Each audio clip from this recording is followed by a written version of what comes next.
So hello friends, this is Sarah Munjir. Today we are going to start our syllabus D1 chapter number 1 exercise 1B question number 4. So friends, last video में हमने इसका question number 3 discuss किया था और आज हम इसका question number 4 करने वाले हैं. अगर आप लोगों ने क्वेश्चन नंबर 3 नहीं देखा है और आप लोगों को करना है तो कोई टेंशन की बात नहीं, नीचे लिंक आपको डिस्क्रिप्शन में मिल जाएगी, आप लोग जाके कर सकते हैं.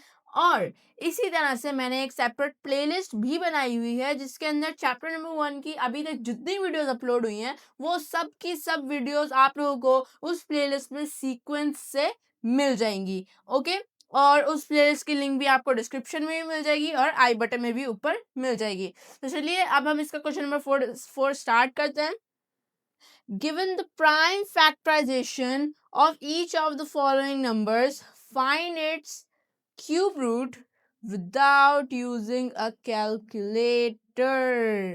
ओके फ्रेंड्स, तो यहाँ पर हमें जो है कुछ नंबर्स के नीचे प्राइम फैक्टराइजेशन दी हुई है. जैसे कि आप यहाँ पर ए पार्ट देख सकते हैं, इसकी प्राइम फैक्टराइजेशन सही है. एक नंबर है 21,952, इसकी हमें प्राइम फैक्टराइजेशन दी हुई है यहाँ पे 2 पावर 6 एंड 7 पावर 3. ओके, तो यहाँ पे ये हमें इसकी प्राइम फैक्टराइजेशन दी हुई है. अब इसकी मदद से हमें जो है इसका क्यूब रूट फाइंड करना है. Okay, without using a calculator हमें यूज नहीं करना है. ओके, अब यहाँ पर ये आप लोग को एक बात पहले बता दूं, ये ऐसा ही क्वेश्चन सेम क्वेश्चन नंबर 3 था बट उसमें हमें प्राइम फैक्टराइजेशन करनी थी बस.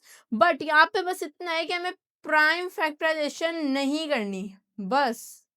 बाकी क्योंकि हमें प्राइम फैक्टर्स मिले हुए हैं इस नंबर के, सही, और वो कितनी बार है वो भी हमें यहाँ पे दिखा हुआ है, सही. तो ऐसे हम इनके प्राइम फैक्टर्स की मदद से जो है क्यूब रूट निकाल सकते हैं. तो चलिए इसका हम सॉल्यूशन स्टार्ट करते हैं.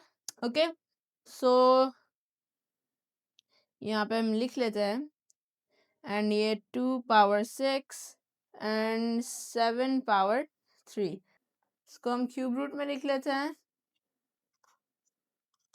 ओके, अब यहाँ पर जो है यहाँ पर 6/3 कितना होता है 2. Okay, so 2 power 3 and 2 power 3 and 7 power 3. Okay, तो अब हम ब्रैकेट में लिख लेते हैं 2 × 2 × 7 एंड यहाँ पर हम यहाँ पे मैं क्यूब रूट के लिए 3 तो डालना ही भूल गया पावर. तो 3 क्यूब और क्यूब रूट कट हो गए, हमारे पास बच गया 2 × 2 × 7. सो 2 × 2 = 4, 4 × 7 = 28. तो हमारे पास यहाँ पर आंसर आ गया 28. यही है हमारा फाइनल आंसर. तो आई होप आप लोगों को इसका पार्ट नंबर ए समझ में आ गया होगा. अब हम चलते हैं इसके पार्ट नंबर बी की तरफ. सो फ्रेंड्स, यहाँ पे मैंने इसका पार्ट नंबर बी भी लिख लिया है. अब हम इसका भी सॉल्यूशन स्टार्ट करते हैं. तो यहाँ पे इसके प्राइम फैक्टर्स हम लिख लेते हैं.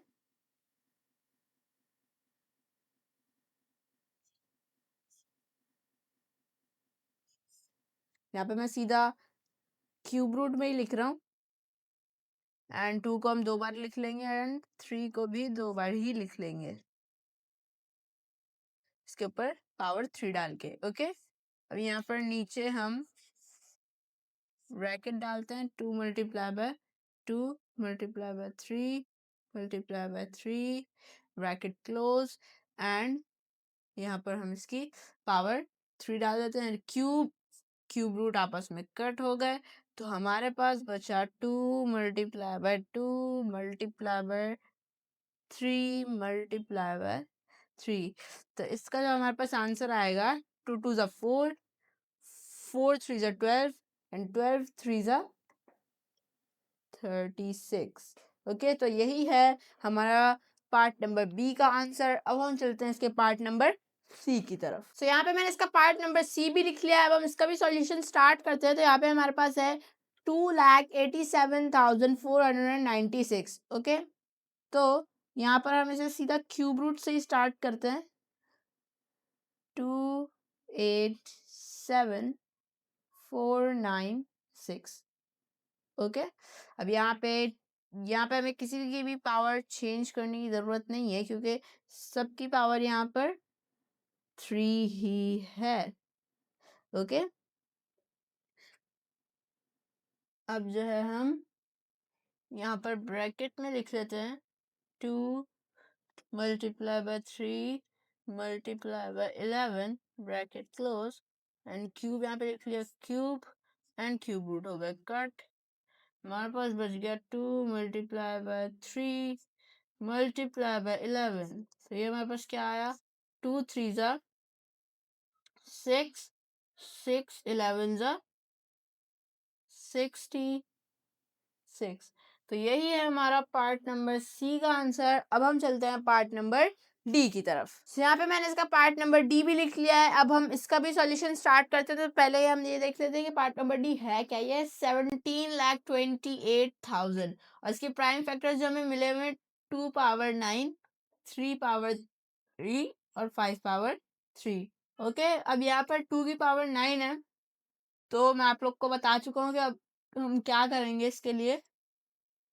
पहले तो हम इन्हें स्क्वायर रूट में लिख लेते हैं। सॉरी, स्क्वायर रूट नहीं, क्यूब रूट।